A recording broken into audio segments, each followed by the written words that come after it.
Spencer Ross is one step forward, and I hope you had a great week. Let's talk about confidence this week.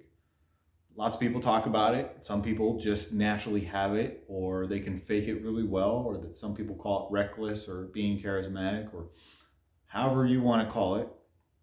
Confidence. All right. It's good to be confident when you're asking for something or doing a presentation or leading, whatever you want to apply it to. It's good to have confidence. Maybe you're on a sports field and it's your first time. All right. Have you been there before? No.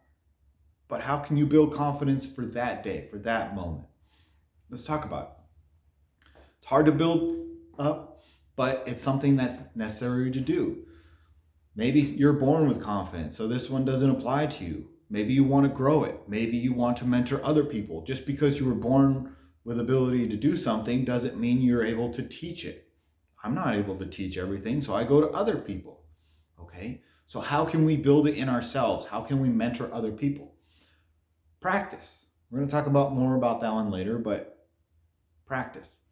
Make a list. It's okay to make a list. Some people will make fun of you for making a list, but do what works for you to make you the best leader possible. I've talked about this before. I make lists. It's okay. Think of it as an outline. When you're doing a presentation, you're going to write an outline on a piece of paper. If you're writing a document, if you're writing a story, whatever you're writing down, you're going to make an outline. You want chapter 1 to be this. You want it to have different things in it. Cool. I've talked about it. I've got my ladder set up. I have my whiteboard. I've got things written down. One, so that I don't babble. As a leader, I want to condense the amount of words that I use to give the most amount of impact. People don't have unlimited amount of time. You don't have an unlimited amount of time to teach. You need to be pithy. Use the smallest amount of words possible to get the point across. Why?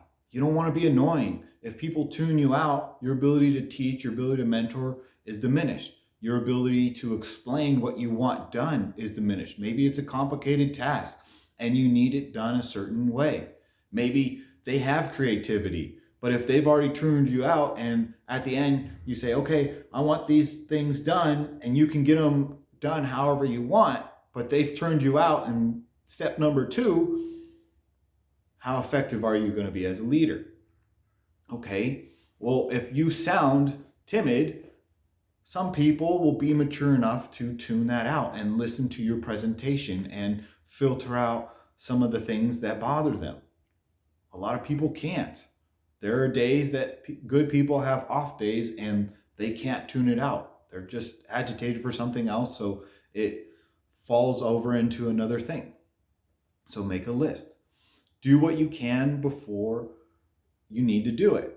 Okay, so maybe you pack the day before your trip. Well, you're not leaving for 9 o'clock the next day. That's okay. Pack the day before. That way you know you have everything. Make a list of what you need to pack. Maybe you pack a week before. I know I've gone on big trips and I've packed a week before, so I have time. I learned this through trial and error, that I have time to go buy the stuff that I'm missing. If I pack right before the trip, okay, maybe I have time while I'm driving up to wherever I'm going to buy more stuff, but maybe I don't. Maybe I'm on a bus, maybe I'm with a group, maybe I'm on an airplane and I need to leave an appropriate time. So I'm not stressed out. Will you make mistakes? Yes, but adjust and learn from them. If you're always going out there and making a presentation with no practice, if you're always going out there and making a presentation with no prep, well, you're going to struggle. You're going to be stressed out. You're going to babble. You're going to ramble. How do I know this? I've done it. You've done it. And if you think you're perfect, cool. I've yet to meet a perfect person. I'm not perfect. Be humble enough to work on yourself. Be humble enough to build on what you need to build on. If you have perfect confidence in everything, awesome. Go mentor someone else. Go build them up. Teach them how to do what you're doing. Practice. All right, so I already made a video today. I'm not posting it because for some reason at the beginning I was tripping over my words. Okay, practice. Practice will help you become perfect. Are you going to be perfect? Maybe. There are perfect people out there some of the time. I was watching a football game. It was when Tom Brady was still in the Patriots, and they lost. It was the Super Bowl. They lost. People were saying Tom Brady was off. People saying other people were off. Tom Brady is a very good player, and some days he is almost perfect or perfect. But he needs the whole team to work together to be perfect. He needs many leaders to step up to be perfect. If he is perfect and has confidence that he can do it all and his entire team sucks, is he going to win the day? No.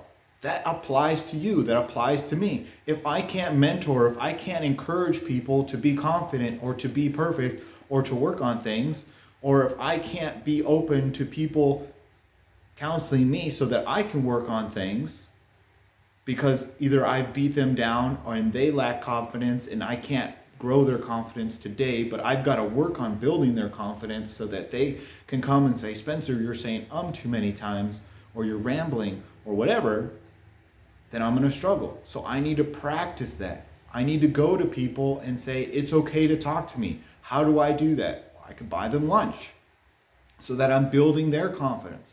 Remember, as a leader, you're not just trying to improve yourself, you're improving the world around you, whether that's people or things. So trial runs. So practice makes perfect, right?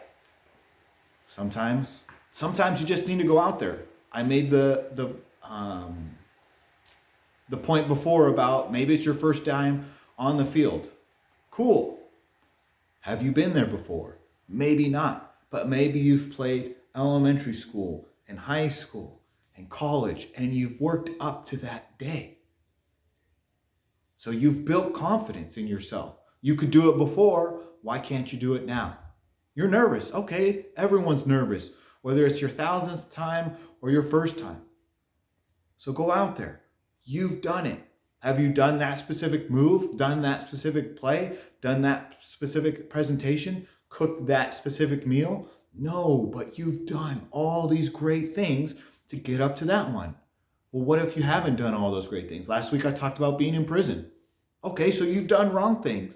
Start working on those little things and work up to what you need to do. I've got a ladder to hold my whiteboard up. Is that the appropriate thing to use? No, but it works for me. And who says that I can't use a ladder with a nice little painter's thing on it to hold my whiteboard up? Okay, so I've learned from something. I've made it work. I've done trial runs. It works for me. So I'm going to do it for what works for me, for my budget, for my time, for what I need to do for my presentation. When I first was doing YouTube videos, I finally had to stop practicing. I just had to go do it. And my first one was good enough. And my second one was good enough. And my third one was good enough. I can practice all day. But what is that going to get me? What is that going to get the world around me? If I've got a great product, printing press. I went to the Getty yesterday and they had art from medieval times. And they were talking about, they had books and they were really small and they're really cool looking and they got gold leaf. You have value. Are you increasing the value of the people around you by giving your opinion, by helping out, by doing that presentation, by cooking that meal? Someone had to develop bread. Someone had to make the printing press. They could have kept that to themselves and say, I'm going to make books for myself. Well, maybe they wanted a return on their investment. Maybe they wanted to make books for other people.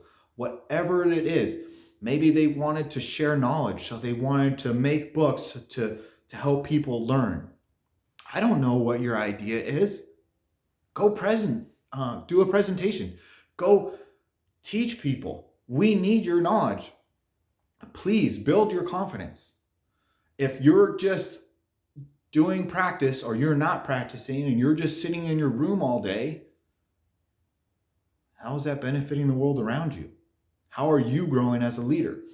Stack your papers. do your notes right, okay? Sometimes you do a presentation, and let's say you're a professor and this was before the internet, so you didn't have to just swipe through pages, but you maybe need to make sure that the page that you're doing the next note on, when you turn it over, that's your next note. Okay, maybe you're doing a sermon.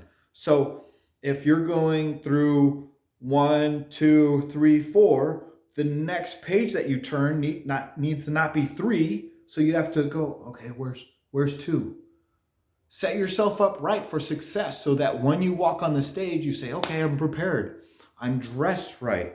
I looked in the mirror before I went on the date. I looked in the mirror before I went for the job interview. Whatever it may be. Maybe it's you close your car door, you stand in your window, you adjust yourself a little bit. Maybe you've got that lint roller that you packed the day before, and you brush yourself off, you make yourself good to go, and when you look down, like, oh, I've got a scuff on my shoe.